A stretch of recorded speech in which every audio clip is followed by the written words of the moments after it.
I'm literally gonna wait for you.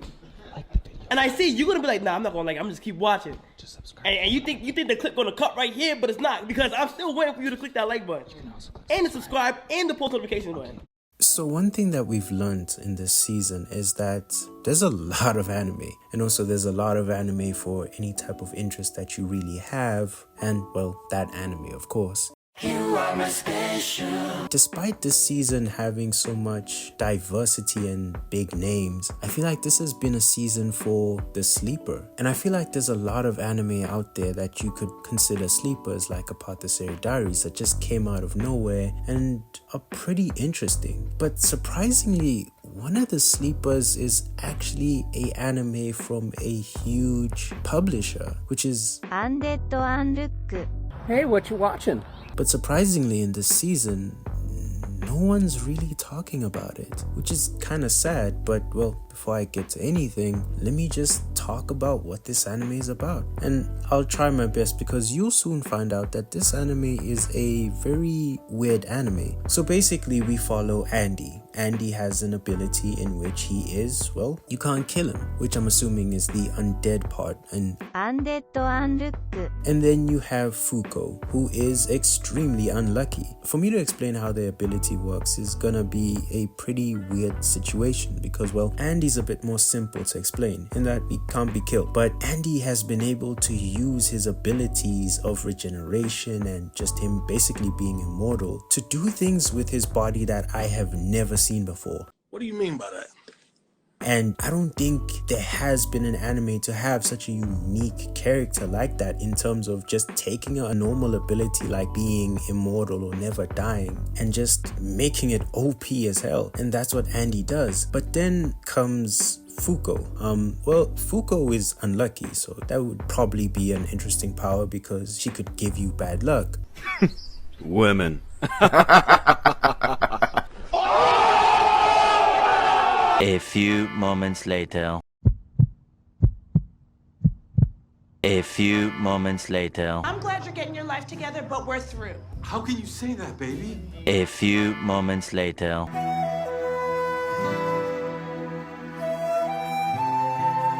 But the thing is, for Fuuko to necessarily give you bad luck, she has to touch you. And as we learn in the anime, depending on the type of touches that she gets or where she touches you or you touch her, the bad luck gets really worse. But the thing is, when we meet Fuuko, she was actually trying to kill herself and she's saved by Andy, which is a weird situation because Andy has this desire to die. So imagine how he would feel when he stumbles upon somebody who could potentially kill him by providing bad luck. So Andy just becomes obsessed with Fuuko, and Fuuko, of course, knowing how her powers work, is a bit tentative about being around Andy, which also could put people off because of how much Andy really gets into her personal space. But that's another story for another time. Bro, what is you doing? So basically, the story just follows Andy and Fuuko just trying to, well, help Andy eventually kill himself because he's just tired of being immortal. You can't stop me, DD. I'm immortal. Which could be understandable. But then they stumble into a different situation, and before you know it, they decide that they want to change the world. And for them to change the world, they join an organization. Now, this organization consists of people who also have special abilities. So it's a pretty interesting adventure because, well, you have a very quirky character in Andy who's lived a long time, but also has some secrets to him because he's been around for so long. And then you also have Fuuko, who is also on a journey of embracing life because, well, after that incident, she's starting to live more with Andy, which is kind of weird because Andy just wants to die the whole time. So it's a pretty interesting dynamic. As you go on deeper into the show, you kind of realize why Andy wants to make the decisions he wants to make. So there's some level of profoundness within this anime that could make you be intrigued by it. But I would be lying to you if I told you it's the most intellectually challenging anime that you'll ever find because, well, it's from Shonen Jump and... Whoa. Here I come. Oh, here I come. Oh.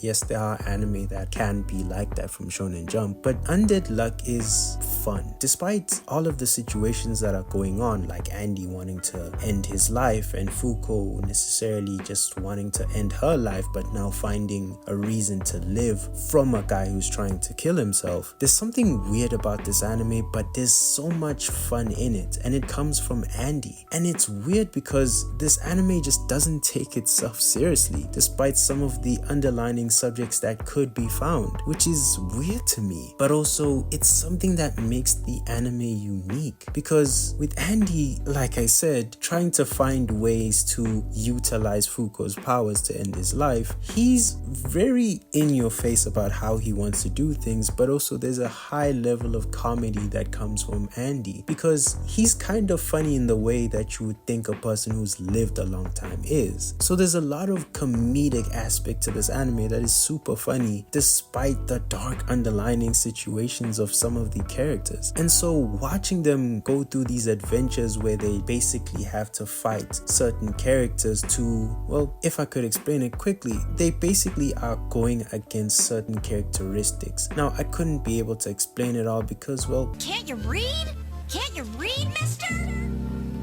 it's just weird, but basically they're trying to go against certain creatures who bring certain things to them. So anything that you consider bad, like greed or whatever, I'm gonna use my pot of greed. they're gonna fight greed. So it's kind of weird, but there's something interesting about seeing that. And ultimately, it just emphasizes that it's weird, quirky, but it's an adventure anime. And now I have to eventually talk about why it wouldn't necessarily catch your eye. And well, the issue with this anime is surprisingly all of the things that I praised it for. And one of the biggest problems is Andy.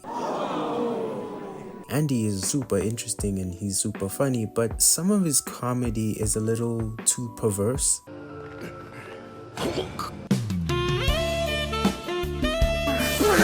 And it kind of results in the anime almost seeming like just an excuse for someone to be a perv.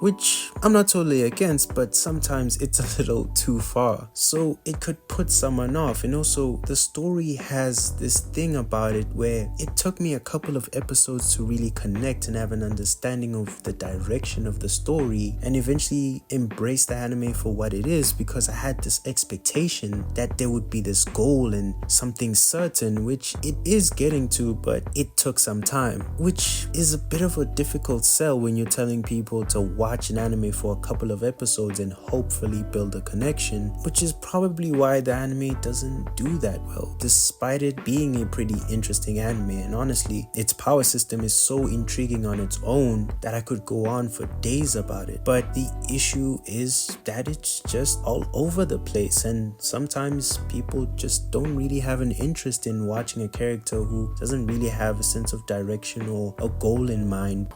おいしい?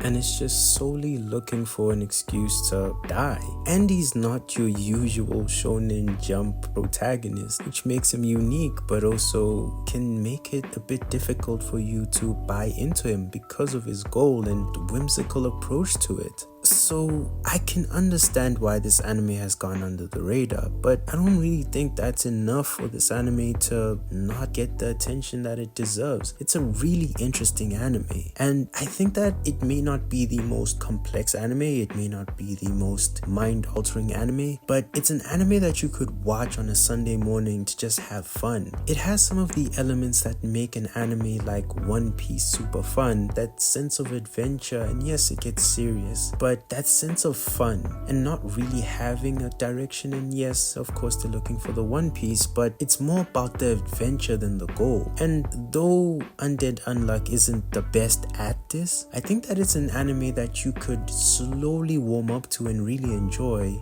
over time. Yes, it took some episodes for me to really get an understanding for it and enjoy it, but ever since then I've just been watching it weekly. And I think that it would be really sad to see an anime like this not really get the attention that it deserves, because it stumbled on its first few steps. And yes, it's a lot of time to gamble on that, but I think that this is an anime that will get better with time, because there's a lot within the story that can be reached. And if you're up to speed, you will see that Andy, this character, character who is immortal and has been around for a long time, has a very interesting character to him. So I think that over time, this anime will become more complex than it initially presented itself as. But I find a weird parallel in the anime in that Andy seems to be the surface of the anime and his alter ego is more of the real part of the anime. And I think that as time passes, we'll learn more about Andy. There's something within this anime that can be gotten. It just needs time.